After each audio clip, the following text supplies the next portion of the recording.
नमस्कार। এই মুহূর্তত এটা অত্যন্ত গুৰুত্বপূৰ্ণ খবৰ দিব বিচাৰিছো। অহা 4 জুনত দেশত হ'ব বিৰোধী মহাজোঁটৰ চৰকাৰ। এই দাবীৰে এবাৰ একেলগ হ'ল অৰবিন্দ কেজৰিৱাল আৰু অখিলেশ যাদৱ। উত্তৰ প্ৰদেশ এবাৰ বিজেপিৰ বাবে সহজ নহ'ব। যোগী আদিত্যনাথৰ উত্তৰ প্ৰদেশত এবাৰ ৰণসিঙা বজালে আম আদমি পাৰ্টি আৰু সমাজবাদী পাৰ্টিয়ে। একেলগে অখিলেশ যাদৱ আৰু অৰবিন্দ কেজৰিৱালৰ সংবাদমেল শক্তিশালী ৰূপত এবাৰ বিৰোধী অৱতীৰ্ণ হৈছে উত্তৰ প্ৰদেশত। যোগী আদিত্যনাথৰ উত্তৰ প্ৰদেশ এবাৰ বিজেপিৰ বাবে সহজ নহ'ব, সেই কথাই প্ৰমাণ কৰিলে আজিৰ সংবাদমেলে। একেলগে অৰবিন্দ কেজৰিৱাল আৰু অখিলেশ যাদৱে সংবাদমেল সম্বোধন কৰিছে।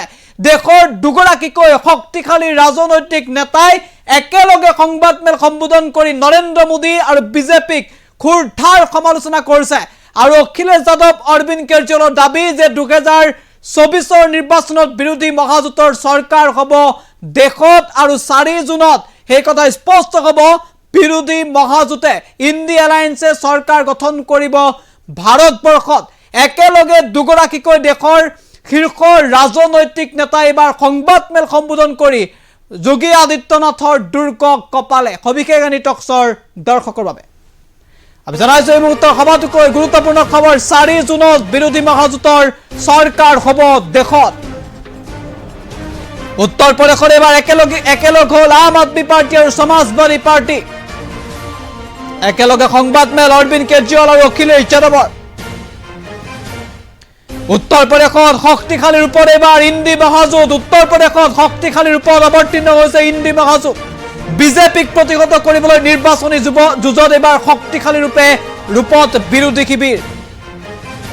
4 জুনত বিৰোধী মহাজোঁটৰ চৰকাৰ হ'ব বুলি দাবী তুলি অৰবিন্দ কেজৰিৱাল আৰু অখিলেশ যাদৱৰ সংবাদমেল। আৰু এই সংবাদমেলত কেইবাটাও বিস্ফোৰক মন্তব্য কৰিছে অৰবিন্দ কেজৰিৱালে।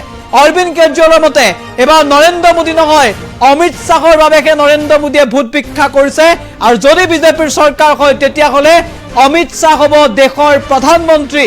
এই দাবী এই মন্তব্য অৰবিন্দ কেজৰিৱাল। কেৱল সেয়াই নহয়, বিজেপিৰ বিৰুদ্ধে কেইবাটাও বিস্ফোৰক মন্তব্য কৰি বিজেপিক প্ৰতিহত কৰি 4 জুনত দেশত বিৰোধী মহাজোঁটে চৰকাৰ গঠন কৰিব বুলি দাবীৰে সংবাদমেল অখিলেশ কেজৰিৱালৰ। সবিশেষ এই মুহূৰ্তত আমি সংবাদমেলৰ তথ্য আপোনালোকলৈ আগবঢ়াইছোঁ। अरविंद केजरीवाल जी, समाजवादी पार्टी के राष्ट्रीय अध्यक्ष माननीय अखिलेश यादव जी अपनी बात रखेंगे।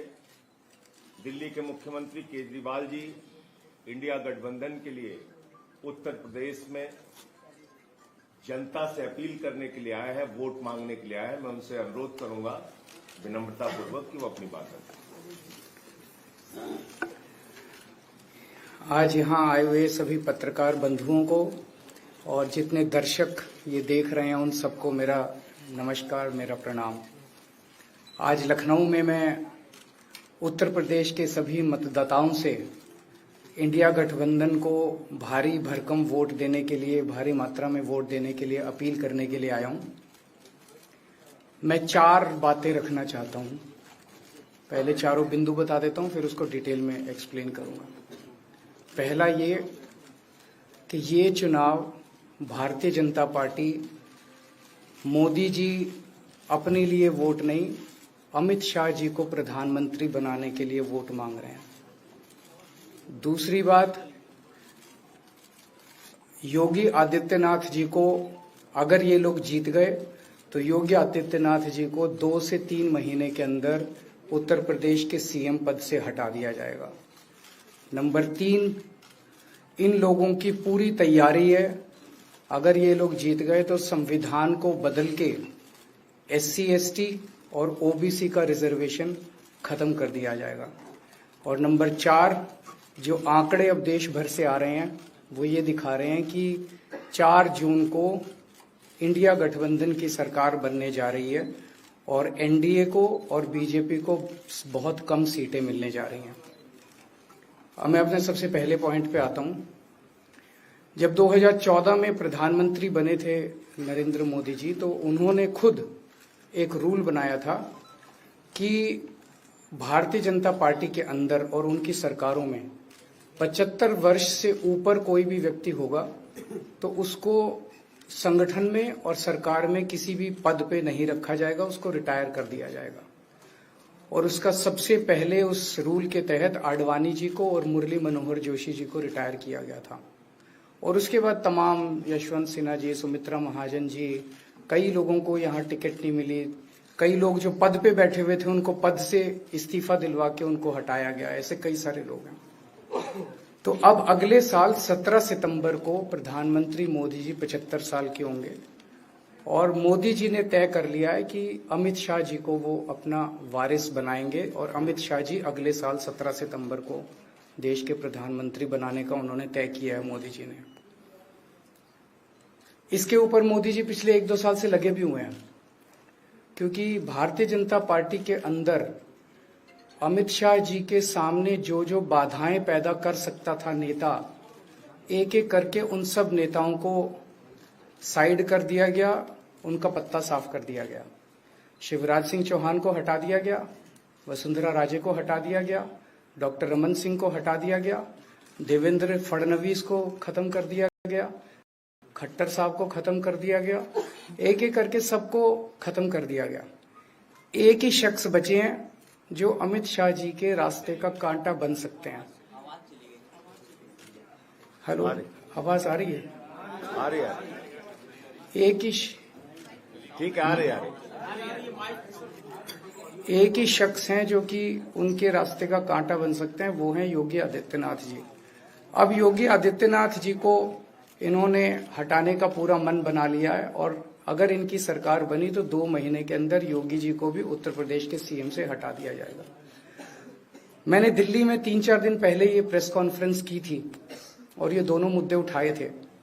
जैसे मैंने मुद्दे उठाए थे तो अमित शाह जी ने और उनके कई नेताओं ने अपनी भावना प्रकट की कि नहीं, मोदी जी को 75 साल में इस्तीफा नहीं देना चाहिए, मोदी जी को 75 साल पूरा कार्यकाल पूरा करेंगे। उन सब की भावनाओं की मैं कद्र करता हूं, क्योंकि अपने नेता के लिए जब भी ऐसी बात होती है तो सब लोग सामने आके बात करते हैं। लेकिन बड़ी बात यह है कि मोदी जी ने ऐसा नहीं कहा कि मैं 75 साल पे इस्तीफा नहीं दूंगा, मैं रिटायर नहीं होऊंगा। उनका अपना बनाया हुआ रूल है और मुझे पूरी उम्मीद है कि मोदी जी का अपना बनाया हुआ रूल है और मोदी जी अपने रूल को फॉलो करेंगे। नहीं तो लोग कहेंगे कि मोदी जी ने ये रूल आडवाणी जी को हटाने के लिए बनाया था, जब अपनी बारी आई तो नहीं। तो मोदी जी इस रूल का फॉलो करेंगे, ये पूरा यकीन है देश के लोगों को कि उन्होंने खुद रूल बनाया तो खुद फॉलो करेंगे। दूसरी बड़ी बात जो हुई कि जब मैंने कहा कि योगी आदित्यनाथ जी को 2 महीने में हटा दिया जाएगा, इस पे अभी तक भाजपा के किसी नेता की टिप्पणी नहीं आई है। 4 दिन हो गए। इसका मतलब ये तो कंफर्म करता है कि उन्होंने पूरी प्लानिंग कर ली है और उनके पक्ष में कोई बोलने के लिए तैयार नहीं है योगी आदित्यनाथ जी के। तो उनका हटना अब लगभग तय है कि योगी आदित्यनाथ जी को उत्तर प्रदेश के सीएम पद से हटाया जाएगा। दूसरी चीज, मैं उत्तर प्रदेश के सभी मतदाताओं को कहना चाहता हूं कि पिछले 4-5 महीने से इन्होंने शोर मचा रखा है 400 पार 400 पार 400। क्यों? कहते हैं नहीं, मोदी जी कुछ बड़ा काम करना चाहते हैं। तो लोगों ने खोद के पूछा, भाई क्या बड़ा काम करना चाहते हैं, कुछ बताओ तो सही। तो उन्होंने नहीं बताया। लोगों ने फिर अंदर से पता किया कि बड़ा काम ये करना चाहते हैं कि देश से रिजर्वेशन खत्म करना चाहते हैं। हम जानते हैं कि इनका जो पूरा इकोसिस्टम है, आरएसएस, बीजेपी, शुरू से ये लोग रिजर्वेशन के खिलाफ रहे हैं। इनकी पूरी की पूरी मानसिकता रिजर्वेशन के खिलाफ रही है। तो मैं सभी लोगों को ये आगाह करना चाहता हूं कि ये बड़ा काम इनको 400 पार इसीलिए चाहिए क्योंकि ये रिजर्वेशन खत्म करना चाहते हैं। संविधान को, बाबा साहब अम्बेडकर ने जो संविधान बनाया था, उस संविधान को ये तार करना चाहते हैं। पूरे देश भर से अब जो ट्रेंड आ रहे हैं, वो ट्रेंड ये दिखाते हैं कि भारतीय जनता पार्टी को 250 से भी नीचे, मेरे हिसाब से 220 के आसपास, 3-4 दिन पहले भी मैंने कहा था, 220 से कम सीटें इनकी आती हुई नजर आ रही हैं। आप हिसाब लगा लीजिए। मैं हरियाणा होके आ रहा हूं कल परसों। हरियाणा में इनकी बहुत कम हो रही हैं, दिल्ली में इनकी बहुत कम हो रही हैं, पंजाब में मुझे नहीं लगता इनकी कोई सीट आ रही है, कर्नाटक में इनकी काफी कम हो रही हैं, महाराष्ट्र में इनकी बहुत कम हो रही हैं, बंगाल में इनकी कम हो रही हैं, यूपी में इनकी कम हो रही हैं, बिहार में इनकी कम हो रही हैं, झारखंड में इनकी कम हो रही हैं, राजस्थान में इनकी कम हो रही हैं। तो इनकी सीटें आ कहां रही हैं? तो इनकी 220 के नीचे सीट आ रही हैं। इनकी सरकार बीजेपी की सरकार नहीं बन रही है, इंडिया गठबंधन की सरकार बनेगी और इंडिया गठबंधन की सरकार जो है वो देश को एक प्रगति के रास्ते के ऊपर लेके जाएगी। इस तरह से जो पूरे देश के अंदर एक नेगेटिविटी इन लोगों ने फैलाई है उसको हम लोग ठीक करेंगे। मैं अंत में उत्तर प्रदेश के सभी लोगों को अपील करना चाहता हूं कि इंडिया गठबंधन के, यहाँ पे सपा और कांग्रेस का गठबंधन है, इंडिया गठबंधन का जो जहां से कैंडिडेट है उसको भारी मात्रा में वोट देकर आप सब लोग जिताइए। अब मैं निवेदन करूंगा समाजवादी पार्टी के राष्ट्रीय अध्यक्ष माननीय अखिलेश यादव जी से।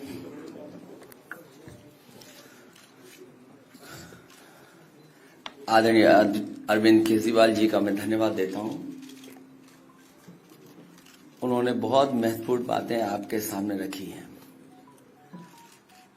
जो देश का माहौल है और 4 चरणों में भारतीय जनता पार्टी चारों खाने चित्त हो चुकी है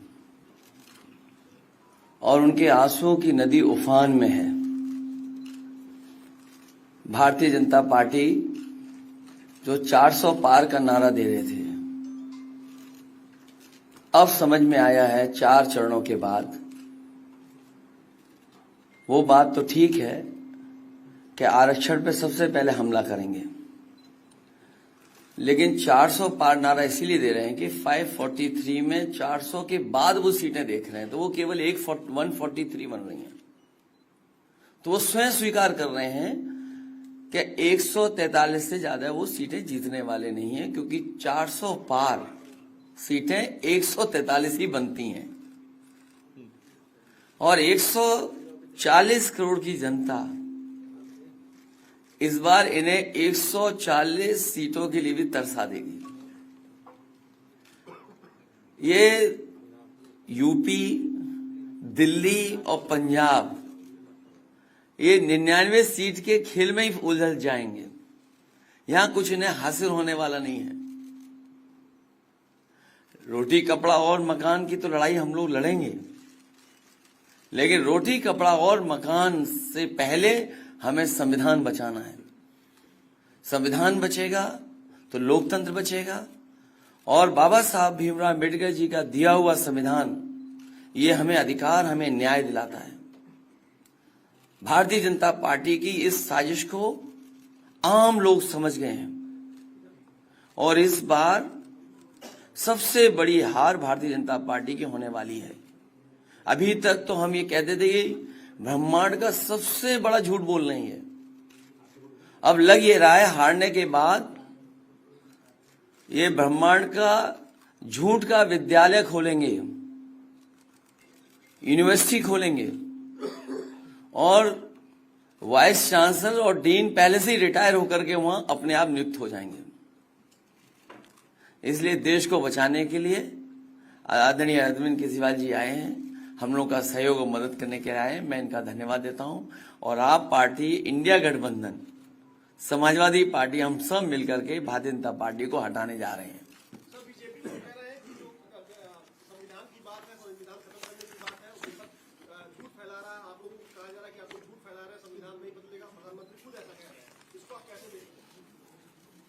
उनकी कौन सी बात सच निकलेगी? अभी आपसे ही कहा कि 75 साल वाला जो वो है रूल नियम उसको तो फॉलो किया जाएगा ना, इसी से पता लग जाएगा। और एक मिनट अगर आप इनका इतिहास उठा के देखें पिछले 75 साल का, जनसंघ का, आरएसएस का, थ्रू आउट ये लोग रिजर्वेशन के खिलाफ रहे हैं। तो अब 400 सीटें लाके ये संविधान बदल के उस रिजर्वेशन को खत्म करना चाहते हैं।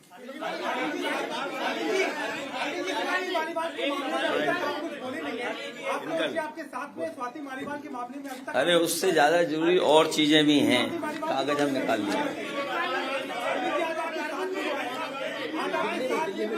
भाजपाई किसी के सगे नहीं है, ये है कि भाजपाई किसी के सगे नहीं है और भाजपाई झूठे मुकदमे लगाने वाला गैंग है। हाँ बोल दो। बोल रहे हैं, बता रहे। हाँ मैं बोल रहा हूँ 1 सेकंड बोल रहा हूँ।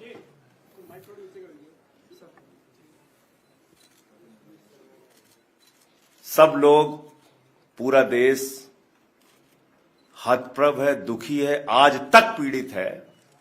मणिपुर के अंदर एक कारगिल योद्धा की पत्नी को निवस्त करके घुमाया गया, सैकड़ों महिलाओं के साथ दरिंदगी हुई, भारत के प्रधानमंत्री खामोश रहते हैं।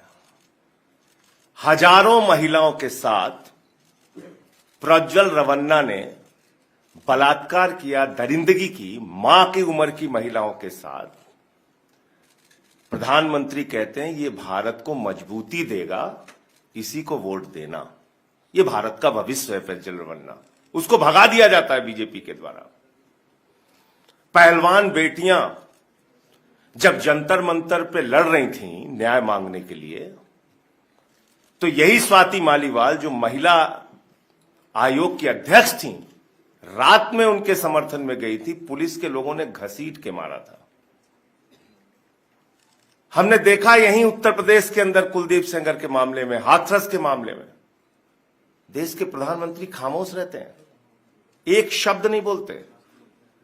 आम आदमी पार्टी हमारा परिवार है, पार्टी ने अपना रुख साफ कर दिया है और मैं चाहता हूं जितने विषय मैंने आपके सामने रखे हैं, देश के प्रधानमंत्री और भारतीय जनता पार्टी को जवाब देना चाहिए। स्वाति मालीवाल के मामले में जवाब देना, जब वो पहलवान बेटियों के लिए जंतर मंतर पे न्याय मांगने गई थी स्वाति मालीवाल जी, उस समय घसीट घसीट के मरवाया पुलिस वालों से।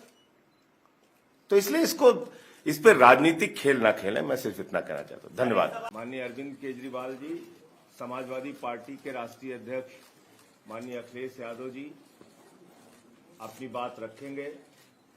दिल्ली के मुख्यमंत्री केजरीवाल जी इंडिया गठबंधन के लिए उत्तर प्रदेश में जनता से अपील करने के लिए आए हैं, वोट मांगने के लिए आए हैं। मैं उनसे अनुरोध करूंगा विनम्रतापूर्वक कि वो अपनी बात रखें। आज यहाँ आए हुए सभी पत्रकार बंधुओं को और जितने दर्शक ये देख रहे हैं उन सबको मेरा नमस्कार, मेरा प्रणाम। आज लखनऊ में मैं उत्तर प्रदेश के सभी मतदाताओं से इंडिया गठबंधन को भारी भरकम वोट देने के लिए, भारी मात्रा में वोट देने के लिए अपील करने के लिए आया हूं। मैं 4 बातें रखना चाहता हूं। पहले चारों बिंदु बता देता हूं, फिर उसको डिटेल में एक्सप्लेन करूंगा। पहला ये कि ये चुनाव भारतीय जनता पार्टी, मोदी जी अपने लिए वोट नहीं, अमित शाह जी को प्रधानमंत्री बनाने के लिए वोट मांग रहे हैं। दूसरी बात, योगी आदित्यनाथ जी को अगर ये लोग जीत गए तो योगी आदित्यनाथ जी को 2 से 3 महीने के अंदर उत्तर प्रदेश के सीएम पद से हटा दिया जाएगा। नंबर 3, इन लोगों की पूरी तैयारी है, अगर ये लोग जीत गए तो संविधान को बदल के SC ST और OBC का रिजर्वेशन खत्म कर दिया जाएगा। और नंबर 4, जो आंकड़े अब देश भर से आ रहे हैं वो ये दिखा रहे हैं कि 4 जून को इंडिया गठबंधन की सरकार बनने जा रही है और NDA को और बीजेपी को बहुत कम सीटें मिलने जा रही हैं। अब मैं अपने सबसे पहले पॉइंट पे आता हूं। जब 2014 में प्रधानमंत्री बने थे नरेंद्र मोदी जी, तो उन्होंने खुद एक रूल बनाया था कि भारतीय जनता पार्टी के अंदर और उनकी सरकारों में 75 वर्ष से ऊपर कोई भी व्यक्ति होगा तो उसको संगठन में और सरकार में किसी भी पद पे नहीं रखा जाएगा, उसको रिटायर कर दिया जाएगा। और उसका सबसे पहले उस रूल के तहत आडवाणी जी को और मुरली मनोहर जोशी जी को रिटायर किया गया था। और उसके बाद तमाम यशवंत सिन्हा जी, सुमित्रा महाजन जी, कई लोगों को यहाँ टिकट नहीं मिली, कई लोग जो पद पे बैठे हुए थे उनको पद से इस्तीफा दिलवा के उनको हटाया गया, ऐसे कई सारे लोग हैं। तो अब अगले साल 17 सितंबर को प्रधानमंत्री मोदी जी 75 साल के होंगे और मोदी जी ने तय कर लिया है कि अमित शाह जी को वो अपना वारिस बनाएंगे और अमित शाह जी अगले साल 17 सितंबर को देश के प्रधानमंत्री बनाने का उन्होंने तय किया है मोदी जी ने। इसके ऊपर मोदी जी पिछले 1-2 साल से लगे भी हुए हैं, क्योंकि भारतीय जनता पार्टी के अंदर अमित शाह जी के सामने जो जो बाधाएं पैदा कर सकता था नेता, एक एक करके उन सब नेताओं को साइड कर दिया गया, उनका पत्ता साफ कर दिया गया। शिवराज सिंह चौहान को हटा दिया गया, वसुंधरा राजे को हटा दिया गया, डॉक्टर रमन सिंह को हटा दिया गया, देवेंद्र फडणवीस को खत्म कर दिया गया, खट्टर साहब को खत्म कर दिया गया, एक एक करके।